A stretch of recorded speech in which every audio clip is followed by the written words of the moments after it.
Like a lot of guys, I'm a sucker for a bourbon in a box. And tonight we're going to go through one that I picked up just a few weeks ago. I'm Captain Mike. This is Whiskey and Literature. I do both whiskey and book reviews. And tonight it's a Jim Beam bourbon. Booker's Beam House Batch 2024-02. I picked this bottle up just a few weeks ago on my way back to the hotel here from a friend's house after the 4th of July. I was stopping to look for the Russell Reserve 15. They didn't have one, but they had the Booker's, so I was pretty excited about that. Honestly, speaking of the Russell Reserve 15, it's like been an impossible find for me here I'm in Orlando right now doing some training for work. That's why I'm in the hotel. So if you're like, your lighting and audio are suboptimal, I know. I'm in a hotel. I should be back in my house pretty soon, hopefully next week, and things will be back to normal. But I stopped at this store. They had the Booker's. I brought it to the hotel, and I've been having a great time with it. And let's get into this. Jim Beam specifically is one of those distilleries that I pretty much slept on when I began drinking whiskey around 2019.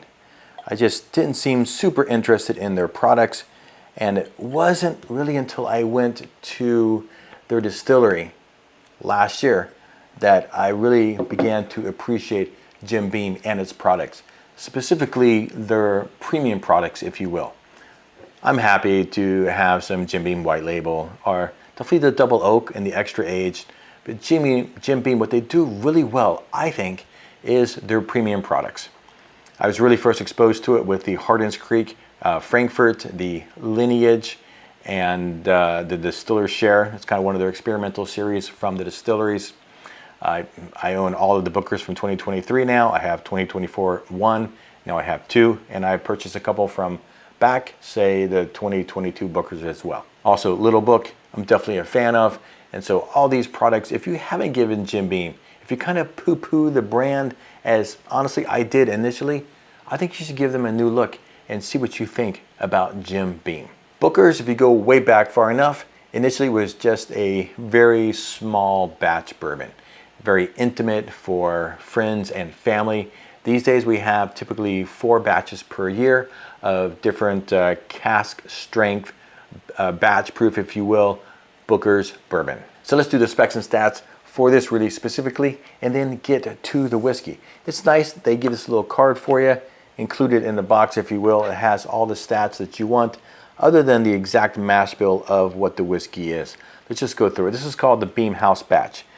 And it's called, I think having a job at Jim Beam, naming Booker's bourbon would be pretty cool. And I get that it's just a marketing tool, right? But it's kind of fun. It just gives you some history of Jim Beam, and so it's good enough. Okay, Beam House Batch. This batch is named after my family's house, Fred No speaking, a real special place full of beginnings, traditions, and memories, not just for me, but for everyone at Beam. So Fred No, the master distiller at Jim Beam, lives in a house where his great-grandfather Jim Beam lived, and his father Booker No lived as well. So he's just thinking the marketing is that this whiskey reminds him of memories of that house. And so that's pretty cool. And again, I think having that job, naming it, would be pretty awesome.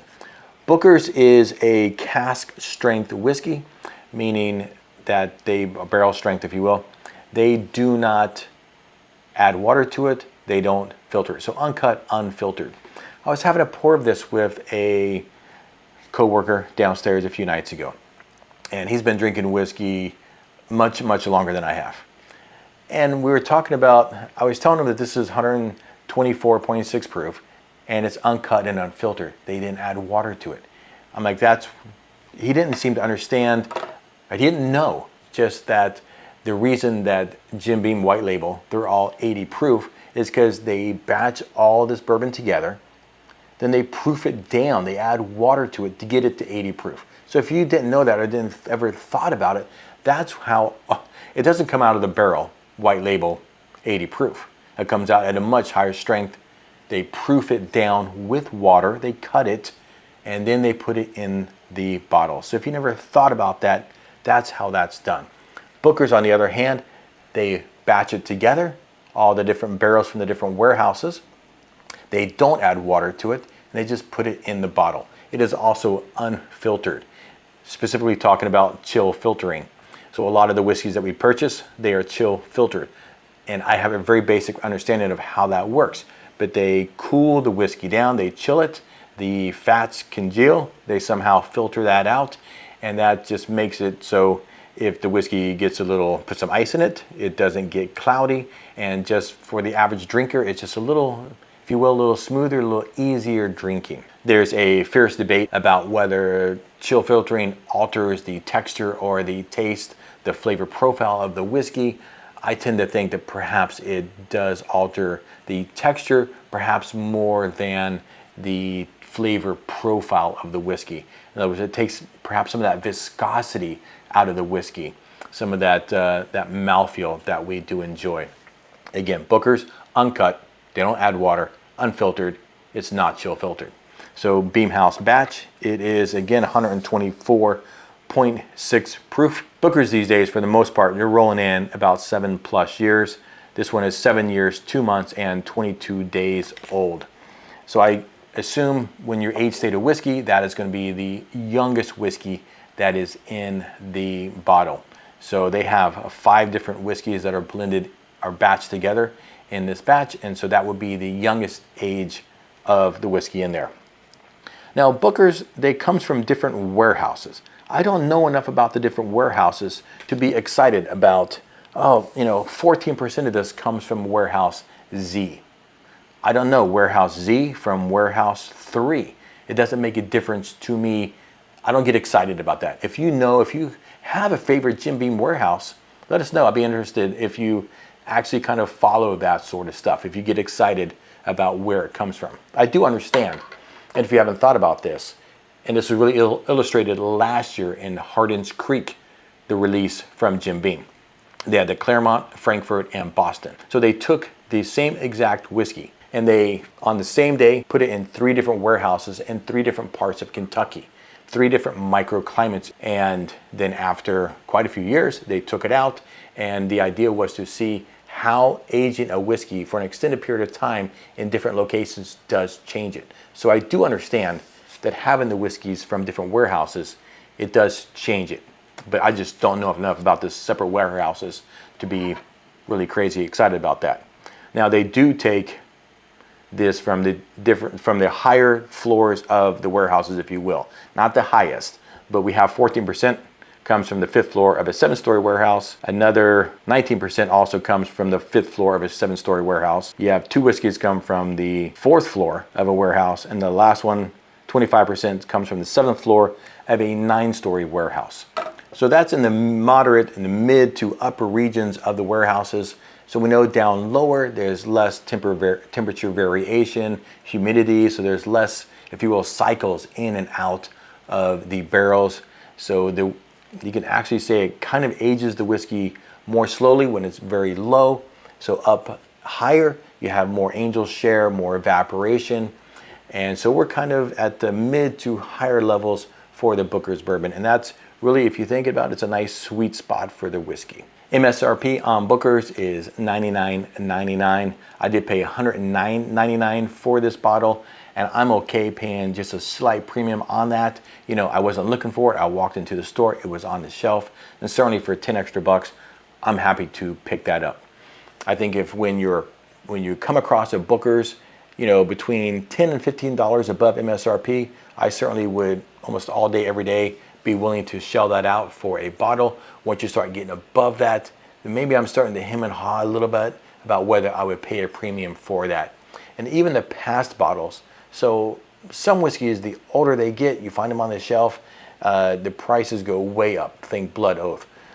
Booker's, even if I found an older bottle, unless it was some special bottle, if it's just a typical Booker's release from 21 or 20 or 19, I'm really not willing to pay a premium for those. I'm still going to hold it, between $15 and $20 above MSRP. And the current releases from Jim Beam, it does come out. It's fairly available. If you're looking for a Jim Beam Booker's, you should be able to find it, but you'll have to be looking for it because they don't sit on the shelf. I think the availability is good to okay, or okay to good. But again, they don't sit on the shelf. So if you see one and you want one, you better grab it because it's probably not going to be there tomorrow. I've had pretty good luck when I know that they're releasing a new batch. Just looking at the Total Wine website, if you just, I don't know, just checking it on a daily basis, that I've had pretty good luck being able to pick them up there at Total Wine or whatever your favorite liquor store is. I think that's, let's see, it's all about the specs and stats. And let's get to the whiskey. Are you a Jim Beam fan? Are you a Booker's fan? I haven't opened my 2024-01 yet, but anyway, I'm excited about it now, especially more. As you can see, we've been getting into this bottle. It's mostly me, a little bit of Miss Captain, and one of my co-workers downstairs. As we were studying, we were imbibing a little bit as well. Jim Beam, Booker's Beam House batch. Man. As you can see, I've had some of this, and I do really enjoy the nose of this whiskey. It's a nice classic bourbon.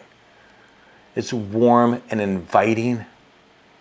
Just a nice amount of vanilla. There's definitely oakiness in there. And it's cask strength, 124 proof. And I'm getting no alcohol in the nose. I can stick my schnoz all the way in there. This is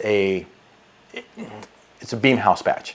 And if you think about the door to your house, is like, that's what welcomes and invites people into your house. If you have a nice entryway and a doorway, it really helps people feel comfortable as they're coming into your house.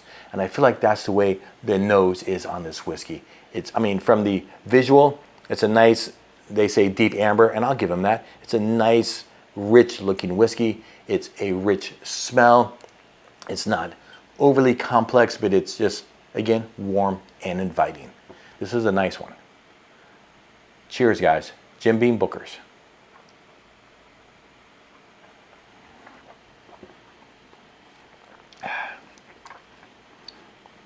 Now, I have, for the most part, been drinking 80 proof whiskey for the 7-8 weeks that I've been in this hotel. If you can hear some strain in my voice right now, this comes across really powerful. 124 proof. I've been hitting it, but I've had 8 bottles of whiskey since I've been in this hotel, all very low proof. And I think I've just been kind of used to that now after these few weeks.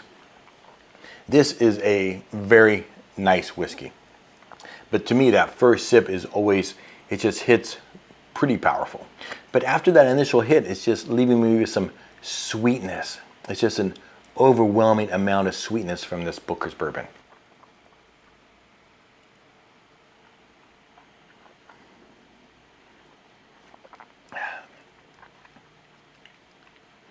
Just those nice bourbon notes, rich caramel. There's that Jim Beam profile, right? There is some nuttiness in there, but it's like a sweet nuttiness from this one. It's almost like a sweet peanut butter, yeah, which I do really like.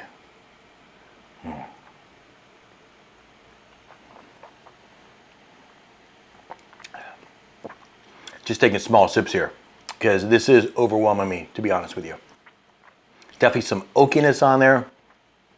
It's peppery. So sweet, peanut butter, it's powerful, it's oaky, peppery. Underlying that sweetness is also a bit of a fruity, let's say like an apple. Very nice. Not super complex, but everything you want from a bourbon.